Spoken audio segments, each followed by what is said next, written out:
بسم الله الرحمن الرحيم. الحمد لله رب العالمين، وصلى الله وسلم على نبينا محمد وعلى آله وصحبه أجمعين. أما بعد، أيها الإخوة والأخوات، السلام عليكم ورحمة الله وبركاته.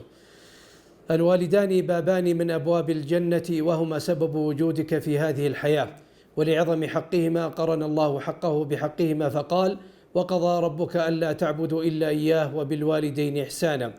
وذكر الله سبحانه وتعالى بعض الآداب التي يجب أن يتحلى بها الأبناء تجاه والديهم، فقال: إما يبلغن عندك الكبر أحدهما أو كلاهما فلا تقل لهما أف ولا تنهرهما، وقل لهما قولا كريما، واخفض لهما جناح الذل من الرحمة، وقل رب ارحمهما كما ربياني صغيرا.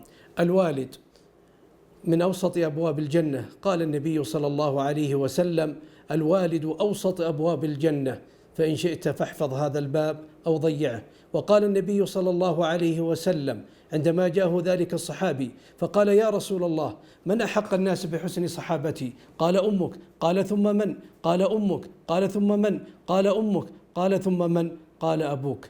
بر الوالدين من أحب الأعمال إلى الله. قال النبي صلى الله عليه وسلم لما سئل: ما هي أحب الأعمال إلى الله؟ قال: الصلاة على وقتها. قيل: ثم أي؟ قال: بر الوالدين. قيل: ثم أي؟ قال: الجهاد في سبيل الله. جاء رجل إلى النبي صلى الله عليه وسلم يريد أن يستأذنه في الجهاد، فقال النبي صلى الله عليه وسلم: هل بقي من أبويك أحد؟ قال: نعم. قال: ففيهما فجاهد. وقال النبي صلى الله عليه وسلم: رغم أنف رغم أنف رغم أنف. قيل: من يا رسول الله؟ قال: من أدرك أبويه أحدهما أو كلاهما ولم يدخلاه الجنة. عقوق الوالدين من أكبر الكبائر. قال النبي صلى الله عليه وسلم: ألا أنبئكم بأكبر الكبائر؟ قلنا: بلى يا رسول الله. قال: الإشراك بالله، وقتل النفس، وعقوق الوالدين، وشهادة الزور.